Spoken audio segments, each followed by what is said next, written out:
Salut tout le monde, bienvenue à ce 15e vidéo sur le jeu Here I Stand publié par GMT Games en 2006. Dans cette vidéo, nous allons voir une expression typiquement québécoise, pardon mon oncle. Il s'agit de l'expression que mon groupe de jeu a donnée à la fonction de sue for peace dans Here I Stand. Fait que c'est rare qu'une guerre dans Here I Stand est équitable. Habituellement, il y a toujours un power qui finit par prendre le dessus sur l'autre. Puis il existe quelque chose dans Here I Stand que vous pouvez faire après la diplomatie qu'on appelle Sue for Peace, qui essentiellement va forcer la paix entre vous et un autre power. Alors, on va voir ça. Le power, justement, qui commence à en arracher puis qui est en infériorité numérique, va faire ça pour au moins avoir la paix pendant un tour. Forcer l'autre power après à redéclarer la guerre puis envoyer donc. Ce qui n'est pas sans rappeler justement l'expression pardon mon oncle qu'on dit au Québec quand quelqu'un est en train de nous faire mal puis qu'on veut qu'il arrête. Fait qu'on va voir ça deux fois plutôt qu'une dans cette vidéo-là, croyez-le ou non. Alors d'abord, dans Vassal, c'est important de dire qu'on est rendu au tour 4. Entre autres, ça l'amène Calvin en jeu à Genève. Genève devient protestante, ça ne change rien au niveau des VP. Luther, mon ami, tu reviens dans le pool. Cranmer n'arrive pas en jeu tout de suite. Le pauvre Andrea Doria qui est à pied, plus de bateau, revient à Bastia, qui est le dernier port de Genoa qui est disponible. Luther lui-même, le réformateur, revient sur la map à Wittenberg. And that's it, we're good to go. Peut-être une coupe de bonhomme ici, là. Ouais, Luther, t'es pas commis. Voilà, on est prêt à partir. Alors d'abord, les résultats de nos tractations diplomatiques. Le Habs, sans surprise, le Habsbourg m'a envoyé chier à mes deux propositions, ce qui me confirme qu'il va justement faire pardon mon oncle très bientôt. C'est pas vrai qu'il va laisser la situation comme ça, c'est beaucoup trop dangereux. Sinon, je spring des plots à Vienne, puis je saute sur Prague, puis là, je vais être proche de gagner en sacrament, là. Fait que j'ai parlé aux Français pour l'Alliance, puis ils hésitaient. Il a fallu que je dise, voyons, hostie. Parce que là, je me suis rendu compte, tu sais, quand on regarde les choses des fois d'un œil externe, je me suis rendu compte que pour les autres powers, je suis une fucking menace. Tu sais, les gens regardent ça puis disent l'Ottoman puis le pape, c'est deux fucking menaces. Alors le français t'as même prêt à cracher sur une carte gratuite parce que je rappelle que il y a une carte mandatory dans la 500, l'édition 500e anniversaire de Here I Stand. Une carte mandatory que si le français et l'ottoman sont alliés, les deux on pige une carte. Fait que ça l'aide le français aussi. Il était quasiment prêt à cracher sur cette possibilité-là juste parce que ça allait me donner une carte à moi aussi. Il a fini par entendre raison, une calice de chance. Si t'es à 15 VP, Chris, pense à ta game aussi, là. C'est pas rien que d'essayer d'empêcher quelqu'un de gagner, puis de finir à 15-16 VP, puis bon. Voyant que le Habsburg allait suer for peace, j'ai fait mon bully, mon intimidateur, puis c'est vraiment l'arroseur arrosé, les rôles inversés. J'ai menacé le pape. J'ai dit, donne-moi une carte, sinon je te déclare la guerre. Euh, en fait, si tu me donnes une carte, je te déclare pas. On met toujours les choses positivement. Si tu me donnes une carte, je te déclare pas la guerre, puis je te pirate pas. Puis il a pensé longtemps en Chris, là. Il a pensé longtemps, puis jusqu'à la dernière minute, il a passé. Finalement, là, comme c'est souvent le cas, des fois, ça s'énerve un petit peu dans le chat. Puis là, non, non, non, fais pas ça, l'Ottoman est déjà assez fort, fait que sa sainteté est revenue sur sa décision. Puis, dis pas, mais il a bien fait parce que j'ai pas vraiment la main pour y déclarer la guerre. Tu sais, je serais obligé de dépenser 2 CP pour y déclarer la guerre, fait que je serais obligé soit de brûler une de mes cartes de 3,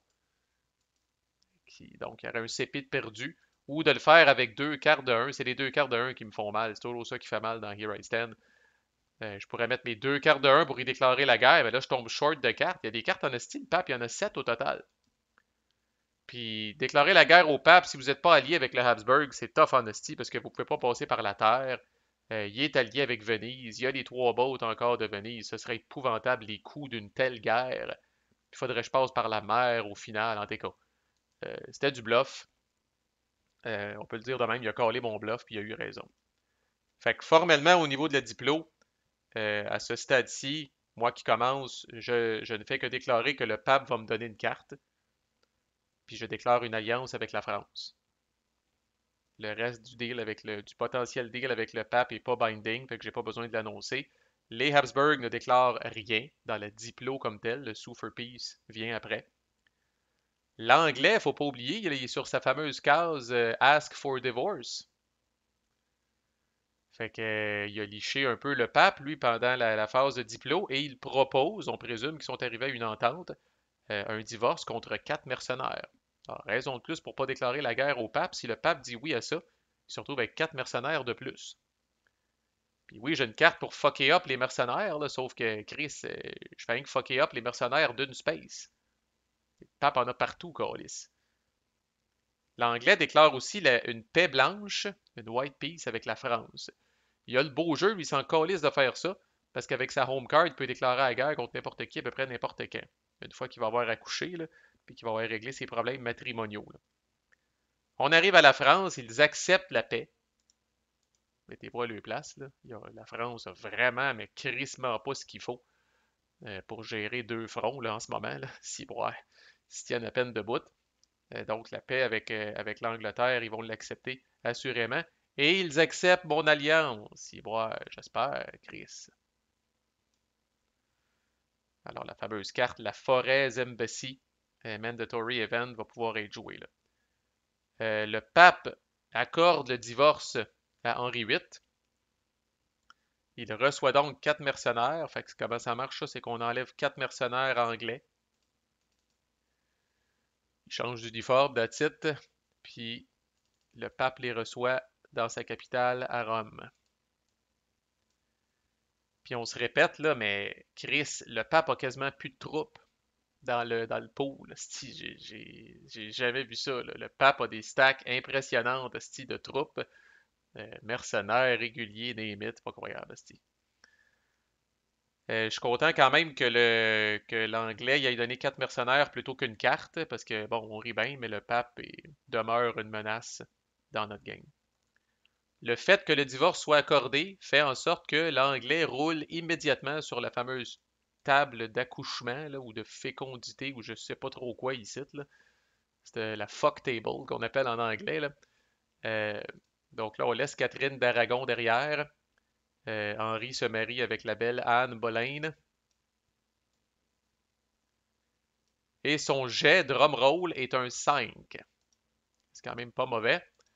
Fait que c'est un petit Édouard malade qui est venu au monde. Ça donne quand même le plein 5 VP à l'anglais. Puis checkez ça, l'anglais qui a une game de merde, qui a rien pantoute, qui a pas conquis rien euh, dans le Nouveau Monde, qui a pas conquis rien au niveau militaire, que la réforme commence à peine sur sa fucking île, puis il est quand même à 17 VP. Tu sais, c'est sur un hostie de jet qu'il y avait juste à pogner 5 ou 6. En tout cas, c'est, comme je vous dis, là, l'anglais peut toujours sortir de nulle part dans cette crise de jeu-là. Fait que je vous épargne pas tant les détails que ça, là, mais en gros, on va mettre Edouard dans le deck au tour 6. Fait que c'est pas tout de suite. Va-t-on même se rendre là, on ne le sait pas. Mais le fait qu'il soit malade va faire en sorte que le tour après, le tour où il est arrivé sur le trône, qui n'est pas nécessairement le tour 6, là, mais le tour après le tour où il est arrivé sur le trône, nous allons mettre Mary dans le deck. Fait que le plus tôt que Mary va arriver dans le deck, c'est le tour 7. Et rendu là, j'ai bien l'impression que notre game va être fini. Fait que voilà un bout où, comme anglais, vous avez la décision à prendre parce que l'anglais peut continuer de rouler sur la table ici pour essayer d'avoir le 6, là, que là, les, les, les mots de Henri, d'Edouard, c'est-à-dire, sont guéris. Puis il devient finalement un petit garçon en santé qui va devenir un roi là, avec une bonne longévité. Là. Fait que l'anglais peut persister puis rouler ici, s'il le désire. Ou il peut vivre avec ce risque-là de que Mary va arriver en jeu, mais elle va arriver en jeu rendu là tellement tard que probablement que ça n'aura plus d'importance. Il faut dire par exemple que Mary, c'est pas anodin. Là. On disait souvent, nous autres, dans notre gang, là, que tu pourrais remplacer tout le texte qu'il y a sur la carte de Mary par 3 mots. Game over Angleterre. Tu pourrais mettre ça sur la carte, puis ça serait terminé. Puis dans le flavor text, tu pourrais dire le joueur anglais peut maintenant aller manger des sandwichs dans la cuisine. Sa game est scrap. Si Mary arrive sur le trône, c'est terminé. Fait que c'est quand même un gros gambit, là, comme on dit. Là, c'est pas juste de dire wow, c'est une petite carte qui va me nuire un petit peu. Non, non. Si elle sort, c'est terminé. C'est terminé. Fait que l'anglais peut vivre avec le fait que, gars, si ça se rend potentiellement au tour 7, il y a des chances que sa game soit scrap. Rendu là, je suis certain que c'est un pari qui est prêt à prendre. Fait que tout est en ordre ici, oui, marié avec Anne Boleyn. Fait que le fait qu'il soit marié avec Anne Boleyn, là, les réformateurs Cranmer et sa bande là, de réformateurs anglais arrivent en jeu au prochain tour, donc au tour 5. C'est là que l'anglais lui-même va pouvoir commencer à faire de la réforme sur son île s'il trouve que le protestant va passer vite à son goût. On arrive au pardon, mon oncle, au Sue for Peace. Ça commence par moi, évidemment, je le fais pas. On arrive au Habsburg et évidemment, il Sue for Peace avec moi. Alors, il force la paix, c'est d'une tristesse infinie. Ça lui coûte 2 units de n'importe où sur le board. Il élimine 2 mercenaires à Valladolid, ce qui lui fait pas tellement un pli sur la poche. Il y a bien du monde qui vont dire, ah, c'est triste, ça, parce que, me semble que, c'est tout à l'avantage du perdant.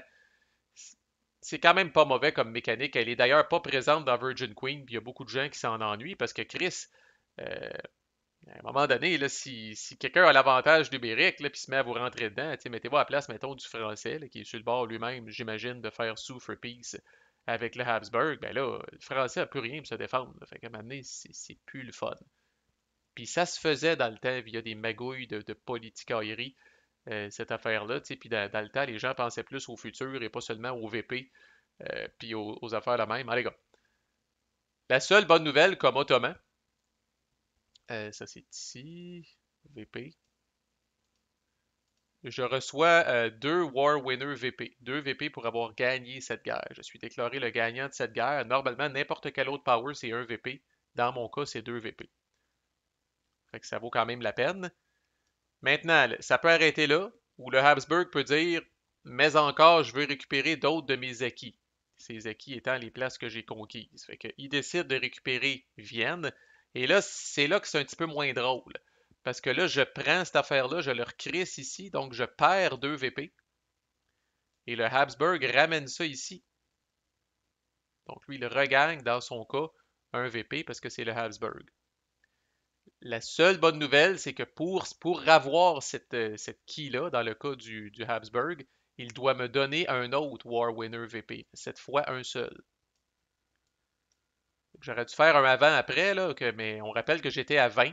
Je suis rendu à 21. Fait qu'au final, dans tout ça, dans les faits, j'ai gagné 3 VP pour les War Winner VP, puis j'en ai perdu 2 parce que j'ai perdu Vienne. Mais c'est surtout le fait que je ne suis plus en guerre avec le Habsburg. Je ne peux pas lui redéclarer la guerre ce tour-ci, même si je voulais. Fait que là, je me retrouve dans une situation où est-ce que je ne peux que regarder Vienne, qui est complètement vide, puis Prague, où il y a à peu près personne, puis pleurer. Voilà pourtant 2 qui m'amèneraient à 25, mais ce tour-là, je pourrais pas y prendre. Ces 4 belles unités-là s'en reviennent à Istanbul.